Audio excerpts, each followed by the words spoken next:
structure change, static x-ray is going to return quite quickly if this behavior doesn't change. Now let's look at that in the next slide. Now, if we look here, structure change, static behavior and perception we're talking about, look at how his x-rays have changed. His atlas tilt is improved, his cervical curve is improved. Obviously, the left is pre and the right is post. But when we look at the same gentleman's scans, the top ones are February 2007, the bottom ones is February 2006. So if you look at those lower ones, again, lower ones are the pre and the upper ones are post. 1 year later, along the left side of the slide, his intensity of his readings has changed incredibly. Much less intense, much less irritated, less signs of neural distress, muscular distress. But if you look at the ones on the right, the shape is really similar. If you look from S1 to T10, most of the readings are on that left side, and from that T10-12 area up, most of the readings are right. So that's going to tell me the person's behavior pattern is very much the same, which means that structural change, it's only a matter of time that that's going to go back that way if they don't have consistent re-education or reorganization going on. And this is a conversation that you can have with a practice member to help them understand that. And that change in tension is amazing, and they can celebrate that and also tell them where there's still work to do. So this is two sides. He still needs two sides of the triad changing. He's had great structural change, but behavior not changing, and perception is only changing mildly. So this can set the goals of what kind of other progress to have. So if we look at this slide here, this is the same gentleman, and you can see the bottom ones are pre and the top ones are post. These are about 10 months apart. And so you can see if you look at it, though the top ones, there's some more intense reading, and there's very similar patterns in the lumbar spine and in the cervical spine, and you can see that, and that behavior pattern still needs to change. So they're progressing in structure, but not the way we'd like to see it in terms of behavior yet. Now this one over here, this is a 5-year-old boy, and his thermal scans, number 1, and remember that first thermal is the upper left, and then his second thermography reading is the upper right. So it looks like there's intensity changes. However, if you look at them, there's a very similar pattern. If you go S1 to T10 and then T9 to C7, there's a same thermal pattern, so their nerve system is organizing the same. However, their cervical spine is organizing very differently from image 1 to image 2. So that's a good change, but there's still more work to do in terms of behavior changes. The cervical pattern changes, but not lower spine. And now if this person, if you look at their third reading down at the lower left, though is a lot more intensity, this is dramatic change in pattern. So that's a good thing. You can have more intensity, but the person's behavior finally changing. Now let's look at this person's x-rays. On the left is their pre-x-rays, on the right is their post-x-rays. Obviously a structure change.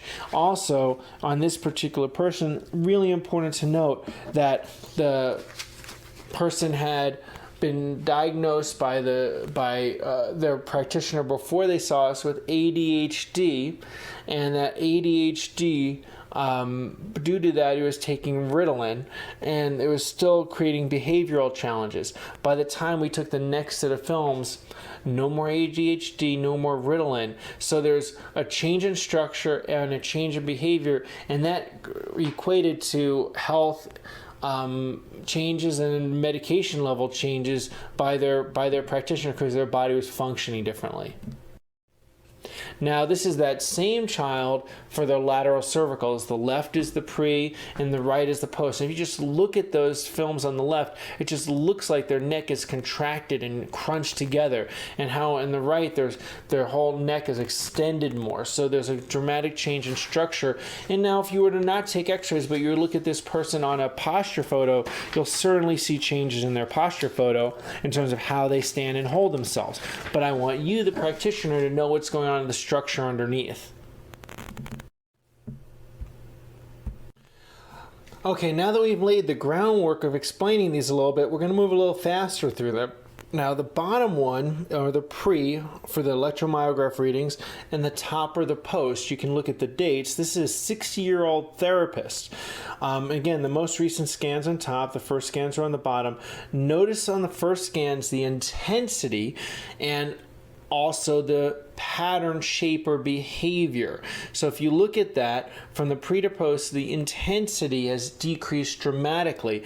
However, even on the readings on the left, you can see there's a similar pattern across the mid-thoracics and behind their heart, now, and shoulder blades. And if you look at the pictures on the right, there most certainly is a change in pattern, and that readings are alternating along the center. However, at the same time, you can really see that that lumbar spine has some very significant similar patterns that are extending up, and will tell you what to continue to pay attention to, what is going on in the lateral bending, on the flexion extension in the lower part of that person's spine to help you get better clinical results.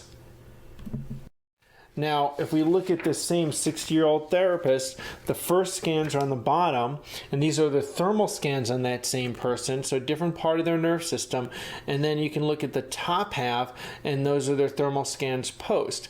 And you can most certainly see that there's an intensity change, and there's also a shape change. So we can communicate to the person, wow, your nerve system has much less intense irritation. We want to see you living like this and better.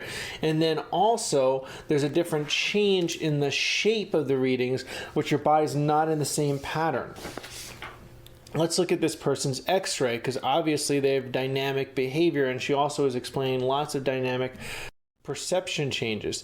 Now, if we look at her structure on our films, left is pre and right is post. Straight blue lines, the ideal anatomically when you go perpendicularly up from the center of second sacral tubercle, and the dotted red line goes through their segments, and you can certainly see around their mid-thoracic spine how much the segments curvatures are changing and actually just rotating along, changing their rotation or the lateral bending along that center line, how many more of the segments are lining up along the center. This is that same practice member, 60-year-old therapist. These are her lateral cervicals. So pre-lateral cervical is on the left, post-lateral cervical is on the right. So you can see with this particular practice member that they've gone from a 20-degree atlas angle to a 30-degree atlas angle and a much better cervical curve. And so understand that a low force application can, in those flexion extension changes you see in a person's leg check and their heel tension, do reflect into the structure when the structure does change. And you can see the curve changes. You can even see increase in disc spaces and the atlas angle change. Now here's another example of x-ray changes. Left pre-x-rays and post-x-rays on the right. So notice how much of a dramatic spinal curve change there can be with just a gentle force applied, and a gentle force can make a big difference in structure. So this is a great example of structural changes with network spinal analysis care. Now this picture is yet another example of x-ray changes where the pre-x-rays on the left and the post-x-rays on the right. Straight blue line is where we want to see the spine, and the dotted red one is theirs. So you notice the spinal curve change, how much the head is more centered over the lumbar spine, and how a gentle force can make a big difference. Also understand, if you're seeing that on an x-ray, to that degree, most evidently you're going to see that on a person's posture. Now here's another example of an x-ray change. Notice the spinal curve change and the atlas angle. The person has a much more aggressive reversal of their cervical curve on the pre-film, and on the right their head's coming up and back as their atlas is getting a better angle. In this example of x-ray changes, you can also see an incredible pre and post of how the person's holding their body. The person in this place, their structure side of the triad definitely has a tremendous amount of lateral flexion. They did have challenges birth, they had challenges many areas of their health, and here they are 12 months later, how much their structure has changed.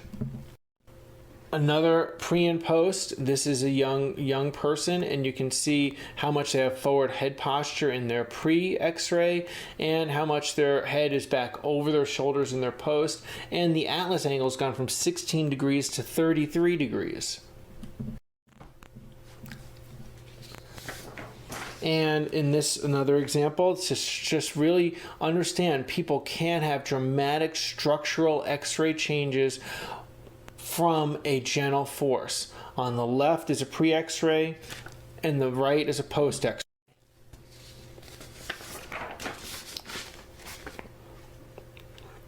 Here is another pre and post x-ray of someone in care. Their atlas angle going from 6 degrees to 20 degrees. You just see how incredibly up that front of that atlas has tilted, and also see how the cervical curve is just not going back anymore, not reversing back as the person has improved, as there's not flexion vectors in their system, in their cervical spine. So those things that we look at, again, heel tension, posture, leg length, reflect in the x-rays as they change. And another pre and post x-ray.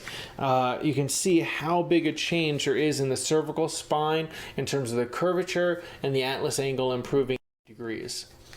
Now through here, another example of a structure change. And we have to realize, look at the pre is on the left and the post is on the right. And you're looking at the person from behind. Left side is your left and their right side is your right. And on this one, when you look at it, they really are curving over to the right on the pre-x-ray. And on the post, there's a lot more centered up through the mid-thoracics and then a lot of the spine going over to the left. So explaining to a person that they can overcompensate in their body being a cycle of correction is a very good thing to explain, that they had a change in their structural pattern. Now, this example of a pre and post x-ray change, look at the person's head posture. The forward head posture is decreased and their atlas angle has gone from 3 degrees to 19 degrees. So they can have structural changes in their flexion.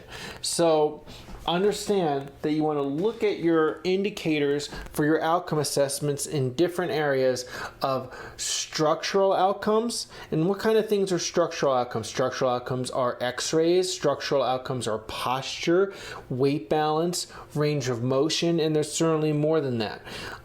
You want to look at behavioral outcomes. Behavioral outcomes are their dynamic responses to force applications or during a dynamic spinal and neural integrity assessment, or there may be behavioral changes that you assess in terms of your EMG or thermography or even dynamic EMG or other tools.